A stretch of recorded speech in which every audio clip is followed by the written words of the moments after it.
الواقع أنا سعيد جدا بإقامة هذا المهرجان الرائع والجميل في منطقة نجران، وأتوجه حقيقة بالشكر للشباب في الأخوة في النادي الأدبي على هذا العمل الرائع والكبير والجميل، ويشكرون على الجهود الرائعة التي بذلت وأسسوا لعمل كبير جدا.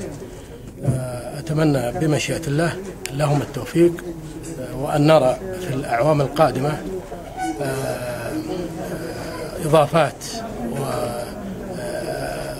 عن المنطقة وعن تاريخ المنطقة وعن الحراك الثقافي والأدبي، وحقيقة أيضا وجود هذه الأمسيات الرائعة في هذا المكان الرائع، وجود مفكرين ومثقفين من أنحاء المملكة ومحاضرتهم في هذا المهرجان، هذا بدون أدنى شك يعتبر مكسب للمنطقة وأبناء المنطقة.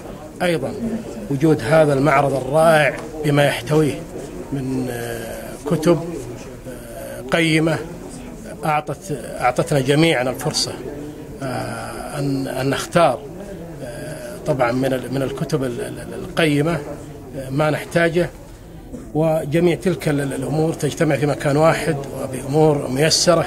يشكر الجميع طبعا الأخوة الزملاء في النادي الأدبي وجميع العاملين على الجهود الكبيرة التي بذلت، ونتمنى بمشيئة الله في الأعوام القادمة أن نرى العمل طبعا، وقد طبعا اشتمل على جوانب عديدة، فالمنطقة تزخر بالأشياء الجميلة التي يمكن التركيز عليها مستقبلا وعرضها بالشكل الرائع.